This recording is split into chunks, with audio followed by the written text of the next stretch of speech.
Shalom, everybody.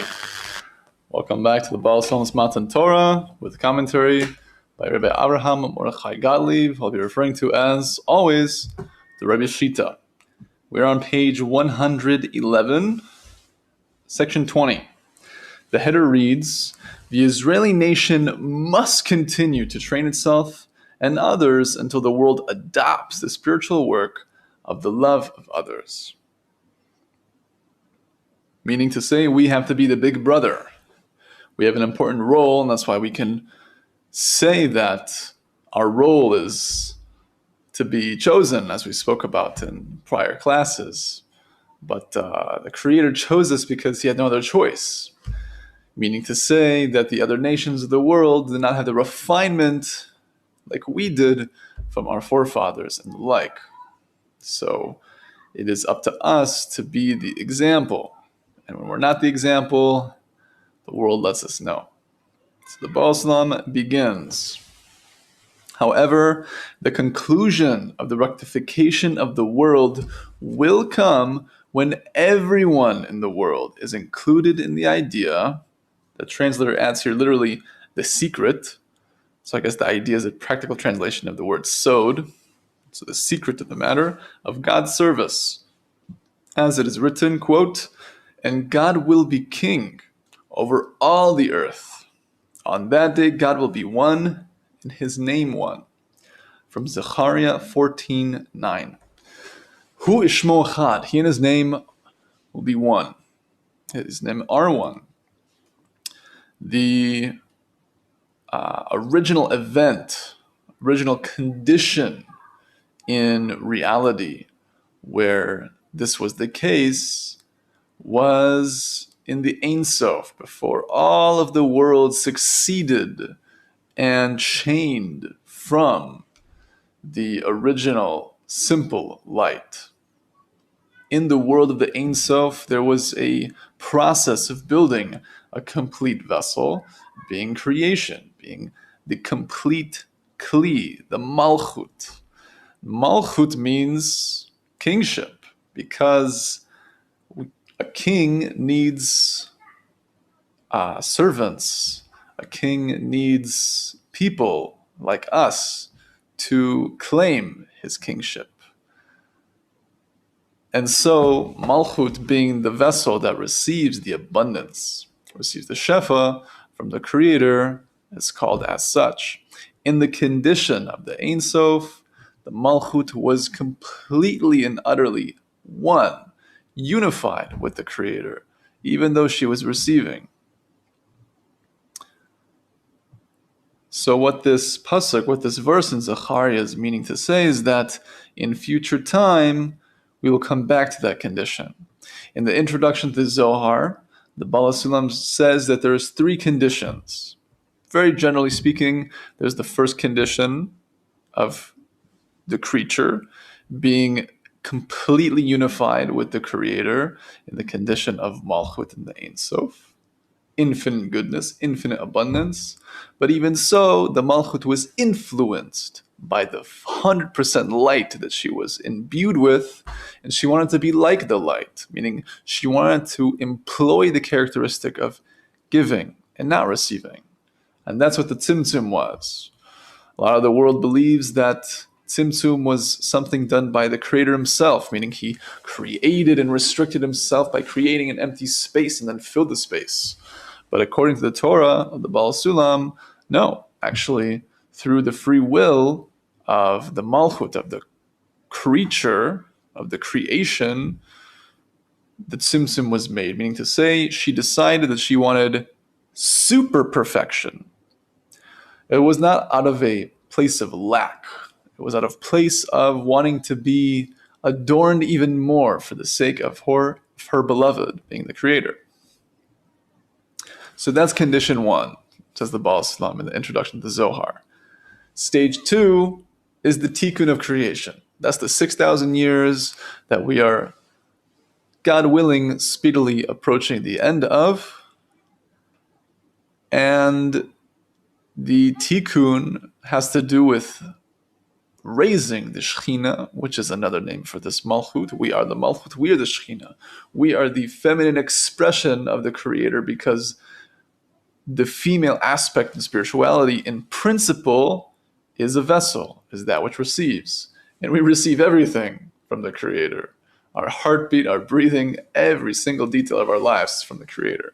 But because of our soul is a portion from on high, it's a chip off the old block per se, so then we are expressing the Creator in the world, hopefully, through our involvement in Torah and mitzvot, and our desire to refine ourselves.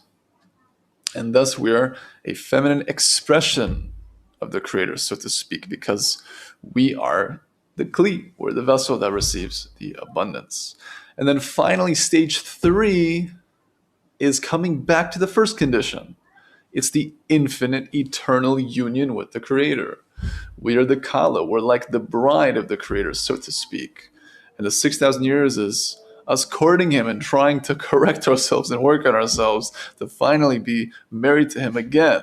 As there have been times in history where we've had a relative union with Him, in the times of the Beit HaMikdash, the Holy Temple, for example. But the Rebbe Shita has said on many occasions that more importantly in this generation, right here, right now, it's more important to focus on the personal Beit HaMikdash, meaning each and every human on this planet. We ourselves are a temple. We have an inner temple. The Creator wants to dwell within the temple. But before we can manifest the third and final temple, as we are destined to manifest, we must first and foremost build that within ourselves, meaning build and regulate the qualities of giving, loving, and the like.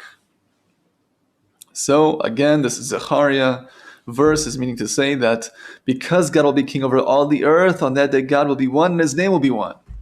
Meaning we're going to come back to that perfect condition, but it's going to be through our work. We will earn it as opposed to being given it on a silver plate, with a silver spoon, so to speak.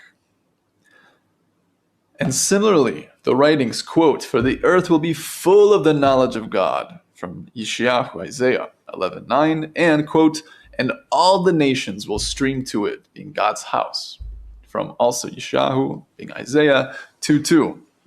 But as we've mentioned many times before, the nations of the world mean to say the will to receive within ourselves.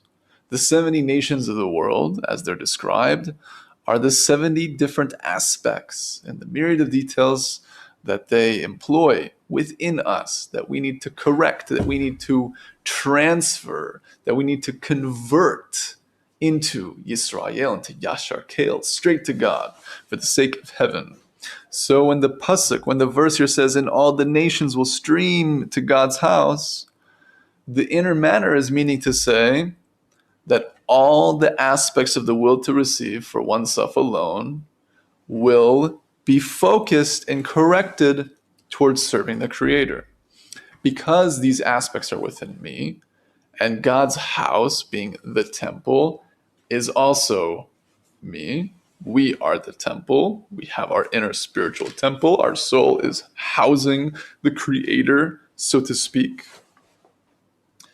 So too, all these wills to receive will stream, meaning direct themselves in order to serve the Creator, as opposed to receiving in order to receive for oneself alone, which instantaneously separates us from the Creator because it's a dissimilarity of form, because He's only giving when we can finally correct this aspect of Malchut, of receiving in order to receive. The most coarse aspect that our generation is connected to, that we have to refine to the highest degree, specifically to the merit of this holy wisdom, particularly the wisdom of truth, the Chokhmat Emet, the Kabbalah, so too we'll be able to finally receive in order to bestow goodness, the corrected form of the will to receive, because our chomer, our raw material of all of reality and all of its detail is the will to receive.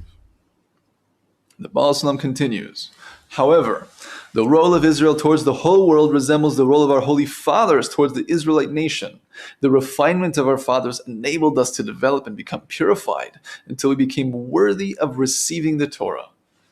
For, were it not for our fathers, who observed all of the Torah before it was given, we would certainly not be any more praiseworthy than the rest of the nations. Even so, I've heard the Rabbi Shlita say to me personally in conversation that there's really not such a huge difference, even in today's society, between those who seemingly keep the Torah and its mitzvot and the nations of the world. Okay, one is abiding by Torah and mitzvot for a myriad of reasons, particularly without the inner work for oneself, for all types of reasons that are really rooted in one's ego. Because we all want reward in this world and the world to come, particularly as opposed to just having the reward of being able to serve. That the reward for the mitzvah is not some type of payment, but the reward for the mitzvah is the mitzvah. The mitzvah itself was the reward, and I want to be rewarded with even another mitzvah, to just do good. That's the level of giving to give. That's the level of righteousness that we are aiming for. What sets us apart, of course, from the nations of the world, which are just representing and manifesting the aspects of the will to receive within us, we're really not so different from them, because unless we are constantly exposed and involving ourselves in these matters, then we'll never be able to employ them practically in our lives. The Ramchal says, Rabbi Moshe Chaim Luzzatto Zatzal, one of the greatest Kabbalists of recent times, arguably of all time, said in the introduction to his masterful work in ethics, the Mesilas Yesharim, he says there in the introduction that even in his generation, the masters, the Torah scholars, the righteous people were not involving themselves in simple matters that was a necessity for everyone on any given day, being a cheshbon nefesh, an accounting of the soul, a self-reflection. Where am I holding? How am I doing? Was I giving? Was I loving? Was I receiving? Where was I holding? What's going on? That the matter is so simple and so obvious that it's kind of brushed away, as if it's not to be a part of our Seder, not to be part of the order of our lives and our day. So too, in truth, as we continue to learn this, I'm sure we're all realizing that the notion of being giving and loving and all these things is so simple. But unless we're exposed to the ideas constantly, we won't be able to employ them practically, because only when we do it can we realize how much we're not doing it.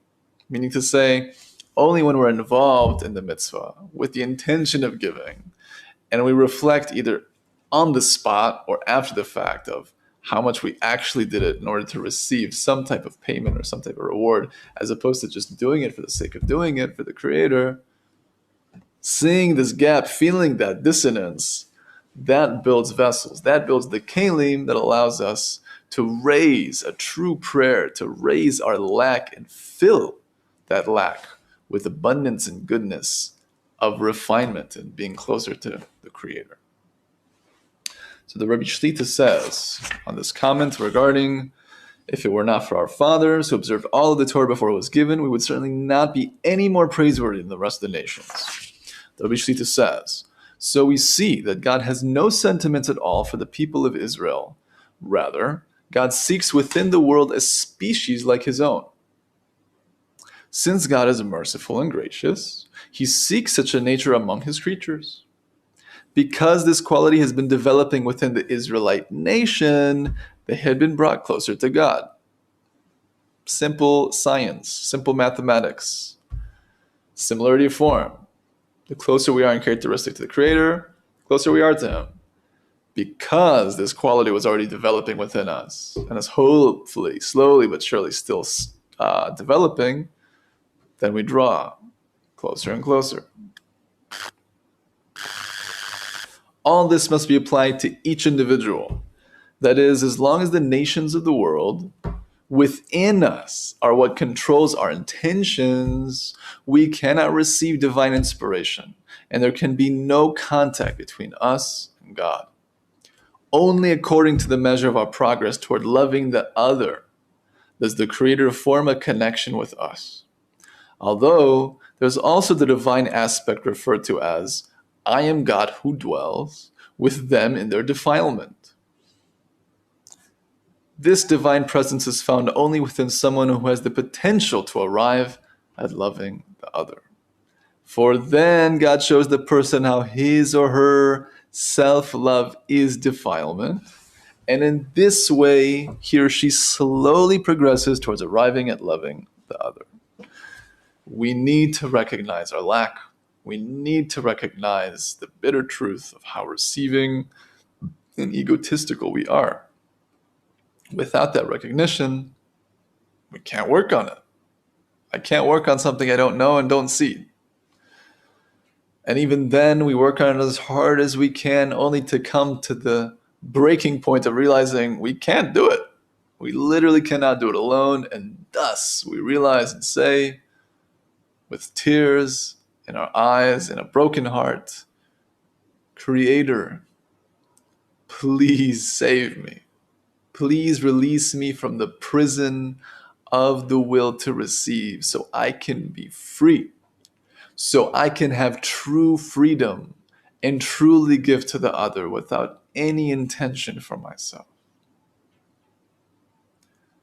To cry like Rachel Imenu, Rachel, our mother, who said, I am dead without sons. That's the level we need to reach. Because children, in spiritual terms, is our actions. The parents are the thoughts, and thoughts beget actions. So to have sons, because male is the aspect of giving, to say she needs a son or she wants a son, meaning acts of giving. The product of one's thoughts is that of being in line with the Creator. So for us to be like Rachel Imenu and say, I am dead without sons, meaning to say, I am dead without acts of giving, true giving, because I am only connected to you, the life of all lives, if I'm in similarity of form with you, if I'm giving. So I'm already dead if I'm not doing so. And we need to feel that bitterness slowly but surely, more and more. But really it's a bitter sweetness. The Rebbe Zatzal says every time that we notice such a thing, even if we're in the lowest state, so to speak, and we see the most disgusting thing in truth about ourselves, we should be happy. We should be dancing in such a condition. Because, Baruch Hashem, thank God that we've been brought to such a condition of the truth, of recognizing with clarity what is going on. Because without that, we can't progress. It's a necessity, as hard as it is. So there's a story of the Baal Sulam, where a student of his also was revealing to his Rebbe, the Baal Sulam at the time, that he had noticed all these aspects of themselves. He noticed his ego and his coarseness and the like, and he was sad, he was down about it. And the Baal Sulam's like, why are you sad? It's an amazing thing. He was so happy for him.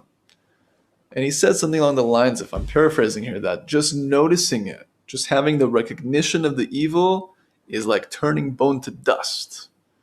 For modern terms, I like to describe it as like laser beams out of the eyes, just disintegrating whatever it is that one notices in oneself. Truth is, it's much more difficult than that. It's not so simple.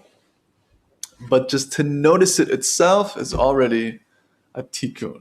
It's already a correction, which is a huge deal. So everything we notice in ourselves that needs work should ideally, and we should work on it if we don't feel it, bring us immense joy. The Baal Sulam continues in the same way it is incumbent upon the Israeli nation via its occupation with Torah and mitzvot. By the way, I'm back on page 111 towards the bottom. To train itself and all the people of the world until they develop to the stage that they take upon themselves the sublime work of the love of others, which is the ladder to the purpose of creation. That purpose being attachment to God, Dveikut, as has been explained.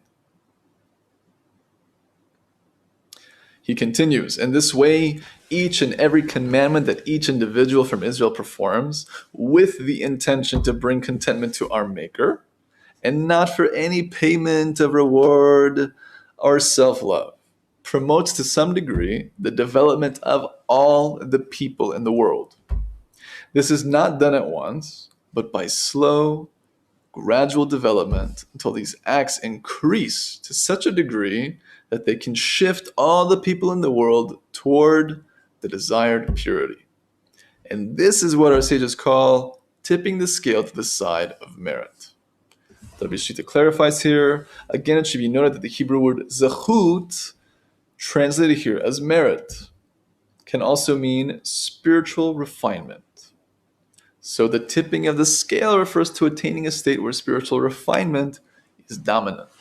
As we've mentioned many times, zchut, as brought down in the Peticha, the Chochmat Kabbalah in Ot Aleph, as written down by the Baal Sulam, that zechut, merit, is from the lashon, from the language of hizdachut, refinement, because the greatest merit we can ask for is to be spiritually refined.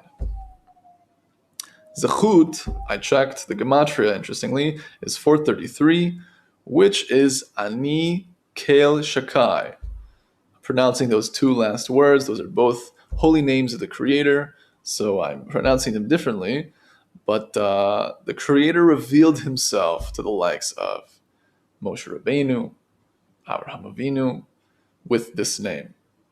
Meaning to say they were so refined, they reached such a level of zechut, that Hashem revealed Himself in this form, through this name, through this aspect to them. And another amazing tzaddik who had Hashem reveal Himself through the name of Kel Shakai was the Baal HaSulam. There's a wonderful, wonderful, awe-inspiring letter, a diary entry by the Baal HaSulam during the time of World War I, where he was crying all night. And towards the dawn, he fell asleep and he entered into a prophetic vision. And there's much to be said on this. It's worth at least one class, several classes in itself, but it's very deep and very powerful. And in short, the Creator has bestowed the Baal Sulam with the mantle of the zchut, the refinement, the ability to bring the redemption through his Torah. Because the Torah of the Baal Sulam is unlike anything in the world. The most clear and concise and detailed description of the Chochmat Emet that we so desperately need in this generation to bring the redemption, as clarified by all the Kabbalists throughout history. If one wants to read it in Hebrew, it's in the biography of the Baal Sulam written by the Rebbe Shlita called Hasulam, and the English version is Master the Ladder, as translated by Yedida Cohen. It is also in there. Lovely, lovely work. I think if one Googles the Baal Sulam's prophecy, they should also be able to find it somewhere on the internet. Also, tipping the scale. As we said, so the tipping the scale refers to attaining a state where spiritual refinement is dominant, because we want to tip ourselves to the side of merit, as we say. Meaning we want to tip ourselves to the side of refinement. Because as we refine ourselves with Torah and mitzvot, a mitzvah begets a mitzvah, and an avera, sin, begets a sin.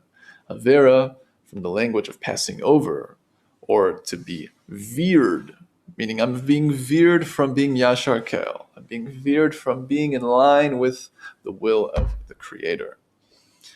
I don't know if it's a direct translation of the word scale, mishkal, also means to weigh, to balance, to figure out.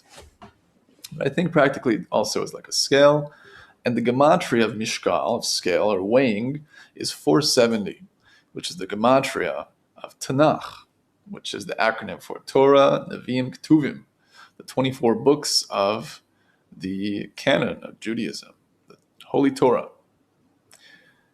And of course, all of our Torah, being the oral Torah, both the Talmud and the Zohar HaKadosh and the like, all stem from this foundation of the 24 books. It says in the commentary to the Zohar and the Sulam, in the Hakdamas of the Zohar, that the books of Moshe, the Chumash, the Torah, is from the aspect of Chesed, Gevur, and Tiferes. The books of the Nevi'im, the prophets, are from Netzach, Hod, and I would presumably think you could put Yesod into that mix. And then the Ketuvim are corresponding to Malchut. So Tanakh include the correction and all the faculties to work on the bottom 7 Sfirot, which is our midos, our characteristics that we're working on in this lifetime. The 7 Sfirot also being the top 6 of the 7, being the Zer Anpin, which is the small face, meaning the small revelation of the Creator practically in our lives day to day. And the bottom Sfirot of Malchut, which is our innermost chomer, our raw material of receiving, being the Shechina. So those 7 Sfirot together being HaKadosh Baruch Hu and the Shechina, Kudsha Brichu V'Shechinte. So to tip the scale towards the side of merit, as we merit to do the mitzvot and merit to do them properly, or slowly but surely refining ourselves to at least attempt and desire to do them properly, we're constantly refining these aspects within ourselves and making unifications between the Creator and the Shekhinah, being us, all of Klal Yisrael and humanity. And importantly, I'd like to note that in contrast to Tanakh being the bottom 7 Sfirot, as I explained, it also says there in the same comment, the same section from the Baal Sulam, that the books of Kabbalah, the Razim, the secrets of the Torah, are from the upper 3 Sfirot, from the highest aspects. So by definition, as the Rebbe Shita said, he undiplomatically believes and says that we cannot refine ourselves without the Chokhmat Emet in this generation. If we don't have such learning and are exposed to these things, we're doomed, quite literally. It says in the Gemara, if we don't do tshuva, if we don't refine ourselves and realign ourselves with the will of the Creator, then the Creator will employ a king more wicked than Haman to force us to tshuva. So thankfully, either way, we're getting to the end point. The intention I had when saying we're doomed is meaning to say that we're going to receive much more suffering by nature's hand, as opposed to bring the suffering upon ourselves by reflecting and seeing the truth. It says that one who judges themselves is saving themselves from judgment above, so to speak. Meaning we're going to get a better grade in the books. Not to say that that should be our main intention, but we have to work with something at our level. So because the Kabbalah is the upper 3 Sfirot, and because we're in the last generation, I mean, out of 6,000 years, we're pretty close. This is like Erev Shabbat. So to finish the system, to finish the download, so to speak, we need particular lights. We need particular information to be drawn into the system to refine and finish the download. And that happens to be from the Kabbalah. So it's not a matter of theory. It's not something so mystical and esoteric. It's science. It's the mathematics of the way the Creator created creation. That in this last generation, we need, as all the Kabbalists have clarified, we need this wisdom to be revealed more and more so we can involve ourselves in it. As the Rishita says, the study of love, the study of the soul. So may we merit to connect to it and to tip the scale, to refine all aspects of ourselves, and slowly but surely come closer to each other, as difficult as it can be. Let's check quickly if there's any comments in the live stream or any questions. Not that I see, But thank you guys so much for watching and tuning in. And please share this with your loved ones. It's a great merit to share such wisdom with others. Till next time, all the best.